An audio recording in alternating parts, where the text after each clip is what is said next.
Thank you, Mr. Walker. It's a pleasure to speak under your chairmanship today. The aim of this debate on end-of-life care in Great Yarmouth and Waveney has two key elements to it. Firstly, to highlight what is being done locally for end-of-life care through our PCT, the James Paget Hospital and the East Coast Hospice, where a great deal of work is being done by a wide range of people. And secondly, to outline where we do need some further government support and indeed help, because more is needed for end-of-life care in our area. For many years, patient choice has been a buzzword that's been used by all governments when it comes to provision of health services. However, I would argue that patients and their families in Great Yarmouth and Waveney, and part of the East Coast more generally, live in one of the few places in the country where full patient choice is simply not available when it comes to end-of-life care. And this Westminster Hall debate, as I said, is hopefully going to highlight the work that is already being done in providing end-of-life care, but also to outline the need to get a full range of options to be available. The World Health Organization defined end-of-life care as the active total care of patients whose disease is not responsive to curative treatment. Palliative and end-of-life care does need to provide dignity, respect and privacy for both the patients and their families. There is an opportunity for a range of providers, hospitals, community hospitals, care homes, hospices and hospices at home to be part of this provision. The aim is to provide a holistic approach to the end-of-life care, so limiting distress for both the patient and their families through that right type of support. Let me turn firstly to the current provision. Disappointingly, Norfolk at the moment, outside of Norwich, has no inpatient hospice provision, whereas other counties in the Eastern region have much better provision. For example, neighbouring Suffolk has 2 hospices in Bury St Edmunds and Ipswich. With a population of 230,000 approximately, the Great Yarmouth and Waveney PCT area is significant in not having a hospice. And I'll return to some worrying figures on that shortly, because there is a lack of choice. Great Yarmouth and Waveney is one of only 2 areas in the country with no inpatient hospice. If the government does wish to provide the widest choice, which I believe it does, then different solutions for different patients are required. There is no full range of options for end-of-life care. At the moment, end-of-life care is only available at a hospital, in a community hospital or at home in Great Yarmouth and Waveney. A hospice in itself would extend that choice, providing a midway option between dying in hospital and at home. At the moment, one of the projects that is underway is Palliative Care East, which is part of the James Paget Hospital. It's a superb project, and the funding has been secured for the establishment of it. It's a daycare centre at the hospital. There will be a resource centre and an outreach service with outpatient care for terminally ill patients. It in itself will provide practical help and support along with advice and information. It's a project that many people have supported. I myself have taken up the challenge of triathlon and raising money August the 7th, if anybody still wants to put money onto Just Giving, to raise money for Palliative Care East. There are some people, some ladies recently, in just the last few weeks, raised £65,000 by climbing to the top of Ben Nevis. It's been a great example of fundraising through a local community that is not an affluent community in order to deliver something it very much needs. And the hospital is to be congratulated on pulling that organisation together, and it's just about ready to get underway with that project and delivering it on the ground.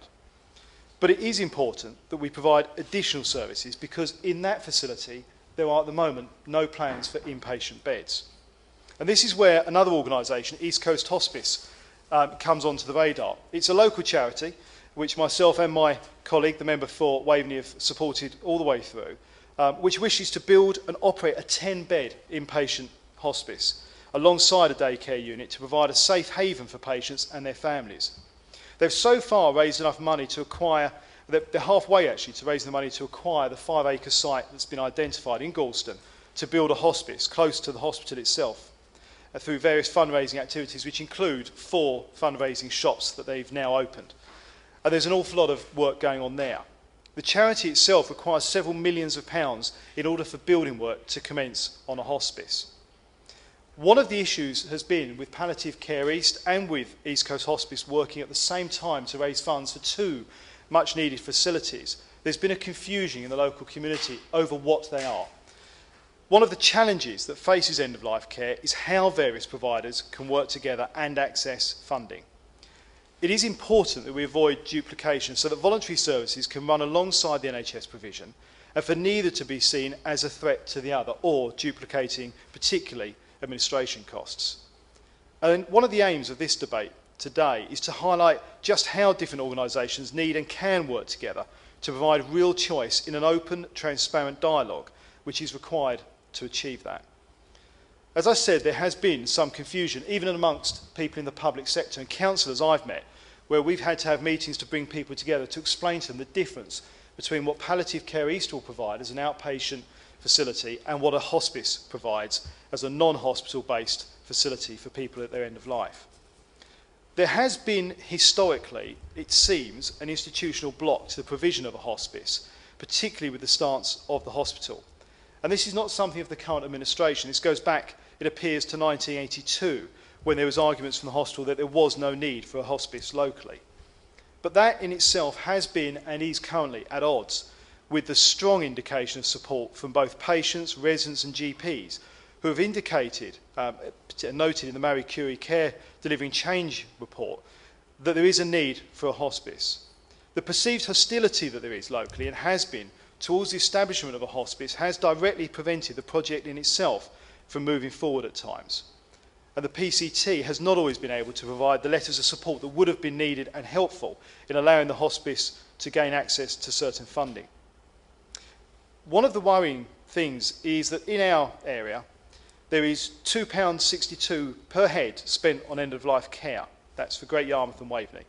Out of 151 PCTs, Great Yarmouth and Waveney is ranked 142nd for patient spending. That's the lowest in the east of England and nearly half of the national average expenditure.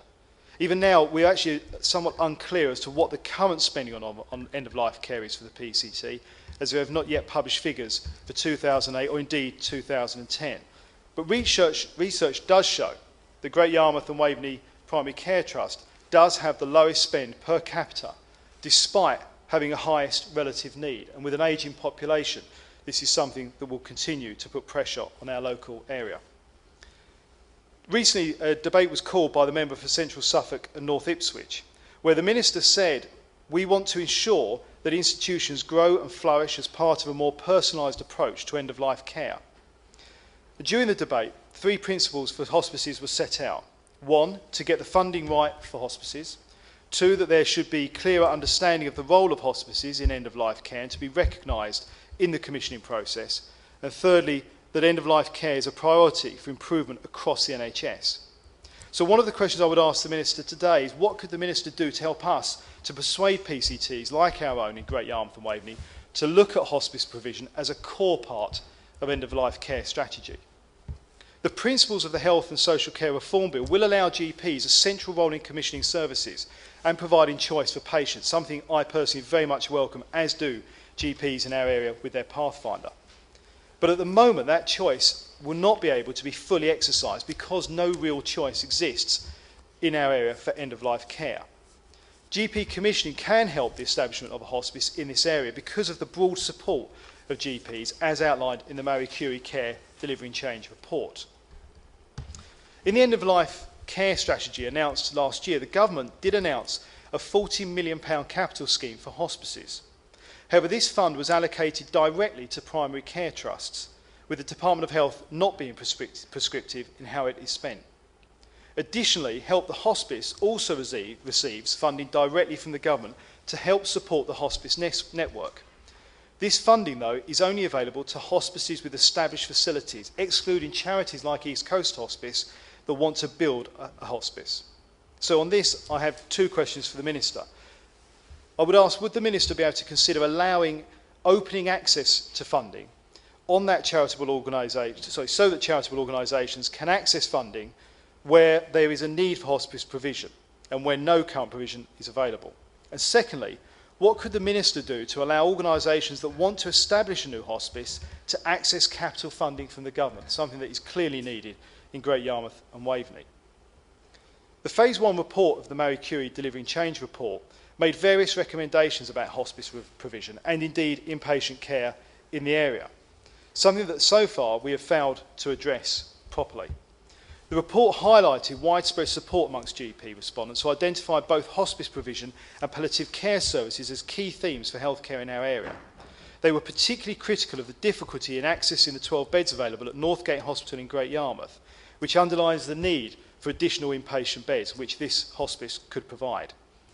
GPs recognise the need for access to hospice with specialist provision for enhanced symptom control, respite care to support families and providing emotional support for patients and their families. In fact, the need for hospice for vulnerable patients showed 38 out of 45 respondents to the questionnaire responded considering the development of hospice a necessity. Most GPs do recognise that the James Paget Hospital is not necessarily suitable for end-of-life care. In fact, the whole definition of a hospice is that it is not in a hospital, it's a different alternative. As it is also a busy acute hospital, we have extra pressures put on it that make end-of-life care more difficult.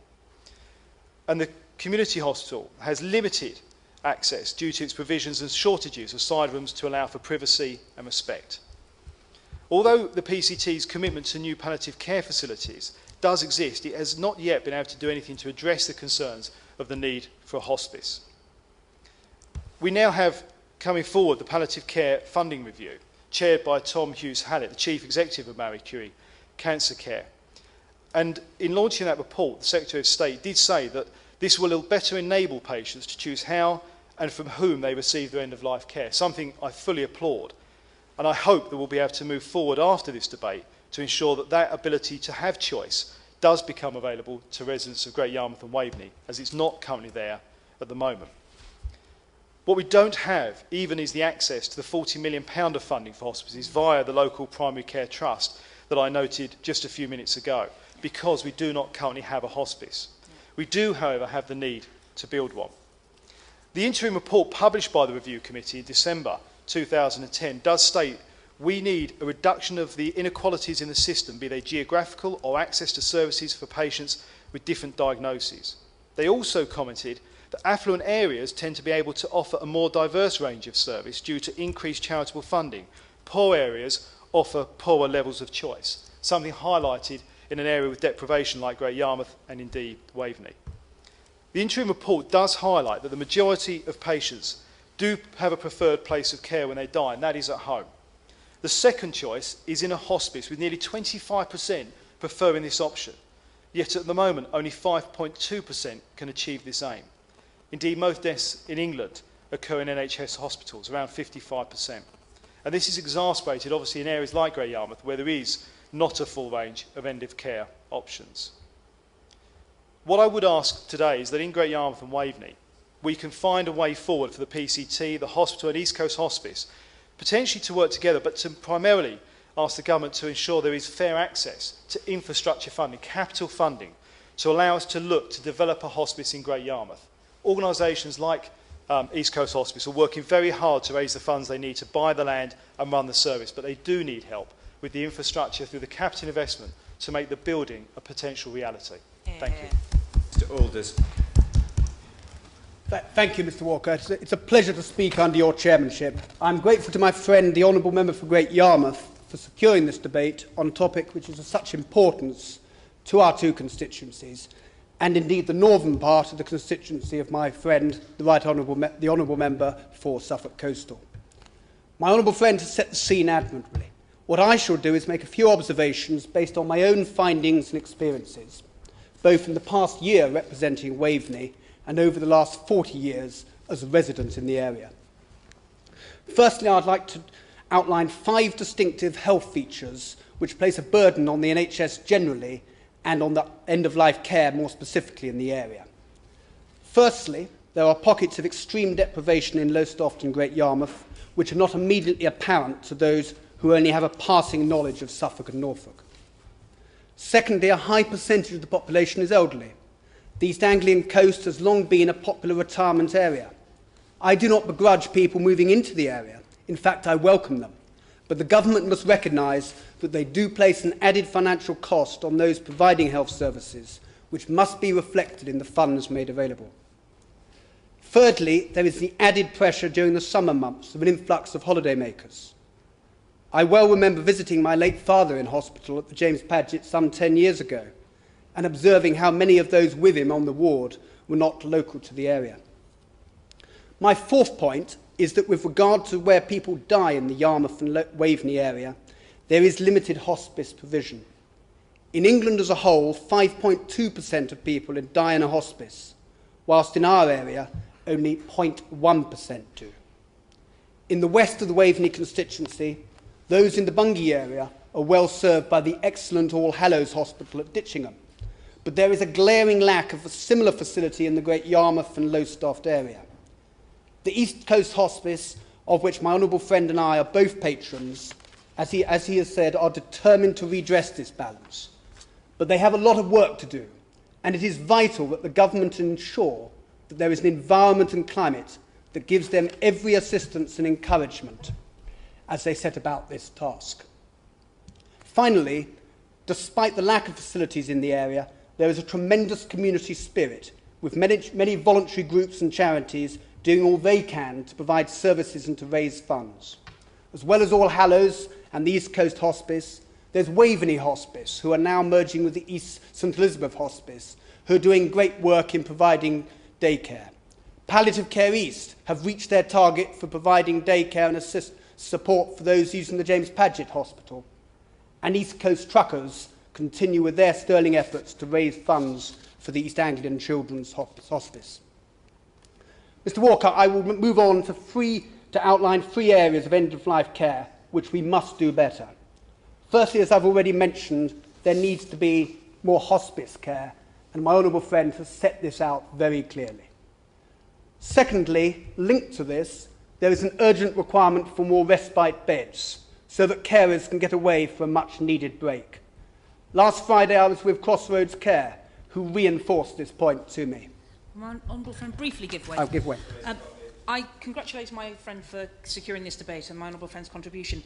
Will he agree with me that while the range of choice is not there, that we should pay tribute to places like Patrisstead Hospital in Halesworth that do manage to provide some respite care but could easily provide more if their funding was available? Aldous. I would agree entirely with that point, and as the Patrisstead Hospital is my local hospital, I would re-endorse the excellent work they do. My fifth point is there is a need for the provision of 24/7, around-the-clock community care. This must be a priority. This will provide people with the option to spend their last days in their own homes with their families and friends, something which so many people wish to do. My father, who died last year, he died in hospital, not at home. But I know that for my mother, who cared for him in the last few months of his life, the availability of such a service would have made her job as a carer that much easier. Mr Walker, to conclude, what am I looking for from the government? I want 2 things. Firstly, a fairer funding settlement to address those needs that I have briefly outlined. And secondly, a system, a framework that enables the voluntary and charitable sector to work with and flourish alongside the NHS. The Department of Health tend to only differentiate between the NHS and private providers. The third sector must not be forgotten, and they must be set free to flourish without the bureaucracy that currently bears down on hospices and carers. Thank you, Mr Walker. Thank you. Hear, hear. Minister. Thank you, Mr Walker, and as ever it is a pleasure to serve under your chairmanship this morning. I would like to congratulate my honourable friend on securing this debate, and I know that he is closely involved with charities in his constituency and that this is an issue which is close to his heart and indeed my own, in my capacity of having worked in the NHS for 25 years before entering this place. I would like to congratulate him and indeed all the local people who've obviously worked tirelessly to raise funds in his area. And it is the case that whilst many people receive excellent care at the end of life, not everybody does. Services in some parts of the country are not as good as services in others, and people with some diagnosis are more likely to get good, high-quality end-of-life care than others. He is right that absolutely central to this is choice, and choice is about where you're cared for and indeed where you die. The end-of-life care strategy, which was published under the previous government in 2008, aimed to improve care for people approaching the end of life whatever their diagnosis, wherever they are, including enabling more people to be cared for and die at home if they wish. I think on the figures it's notable to mention that 17% of people say when asked where they would like to die is it depends, and I think the it depends largely on the sort of support that they feel that they might that they might get. And in fact, my honourable friend for Waveney mentioned respite care. That's an important part in there. I would like to die at home if my family could get some respite, maybe from their responsibilities. But that end-of-life care strategy covers all adults with advanced progressive illness and care given in all settings. We know people want to have choice about where they die, and some do want to die at home, but not everybody. Some people are happy to die in a care home where the care home has indeed become somebody's home, and we mustn't forget that. However, we do know that most people die in hospital. I think it's around 57%, Mr. Walker. But we want to make sure that the services are there to help people die and help people live the end of their life in a setting where they are comfortable. For choice to become a reality, we need commissioners and providers to ensure that the right service, including community-based services, such as 24/7, again, my honourable friend for Waveney mentioned this, are available to support people at home. Making sure these services are available cannot be done overnight, so that we have said that we will review the progress we have made in developing and improving services in 2003, an audit, if you like, of where we've got to. We also want to review the payment system to support end-of-life care, including exploring options for per-patient funding. The funding's got to be right to provide the incentives to commissioners to purchase the care that we want to see available. And we have set up an independent palliative care funding review to look at this. My honourable friend for Great Yarmouth and Waveney mentioned this.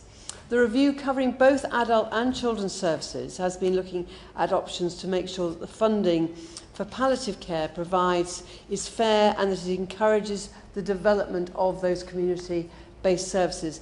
As I said, Mr. Walker, what's important is to get the levers and the incentives in the right place. And we hope to be able to formally respond to the report by the end of this year. And of course, in the mix of care facilities that need to be provided are hospices and the really important role that they play. When I was working in this area of nursing, in fact, there were only very few hospices around the country. And one can't talk about end-of-life care without mentioning people like Colin Murray Parkes, who really spearheaded the hospice movement. We want to see hospices flourish and develop and continue the expansion of their remit for caring for those with illness other than cancer and into community-based support for patients, their families, and indeed their carers. As we said, only a comparatively small number of people actually die in a hospice, but a great many more benefit from their services and expertise in many, many other ways, such as day therapy or hospice at home. As my honourable friend mentioned, £40 million capital grant for hospices, but you have to have a hospice to get the grant, and his point is well made. One-off grant allowed us to fund 123 projects in 116 hospices, which is quite a far reach. But for the longer term, the palliative care funding review will help us move towards a fairer funding system that, as I say, puts the levers in the right place. It remains, however, for local NHS commissioners to determine what services should be provided locally. And I would urge all the honourable members here today to make sure that they work very closely with the local NHS. I understand the estimated need for palliative care is higher in Great Yarmouth and Waveney than in any other PCT. Great Yarmouth and Waveney, together with Norfolk and Suffolk County Councils, have, however, commissioned the Marie Curie Delivering Choice programme, one of the first such programmes to be established in the east of England. And that programme brings together local organisations, patients and the carers. And if I can assure my honourable friend that the Department of Health never forgets the third sector. The third sector is a very important part of the mix of healthcare providers. And never forget it, because actually around the country there are people who work tirelessly in the third sector, not just to support people who are themselves ill or at the end of their life, but also their families and carers. My honourable friend for Great Yarmouth and Waveney was right that hospice provision is a part of the mix of care. But ideally, no care setting should have priority after any other. The settings, if you like, are like the pieces of a jigsaw. The picture isn't all there, isn't complete until all the pieces are in place. And the choice isn't there until all the choices are available locally. And as I say, many care homes actually have developed quite a lot of expertise in this area and now are delivering excellent end-of-life care. What matters is the knowledge and the expertise owned by the professionals of end-of-life and palliative care. However, just to go back to the local area, Mr Walker, NHS Great Yarmouth and Waveney have put together this programme, and the new end-of-life pathway has been defined and specifications written for the services required to deliver it. The new services that have been commissioned are a specialist palliative care inpatient service, a care resource centre and outreach service, and an end-of-life care facilitator, a nursing end-of-life care facilitator.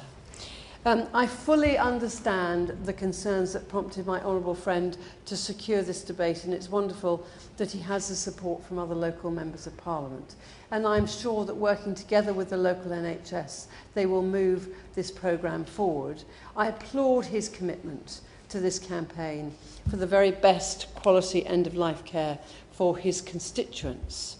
I believe that the initiatives and the steps that the government is taking will help improve this important area of healthcare, and we look forward to continuing to work with everybody, including those in the hospice movement, to achieve this aim.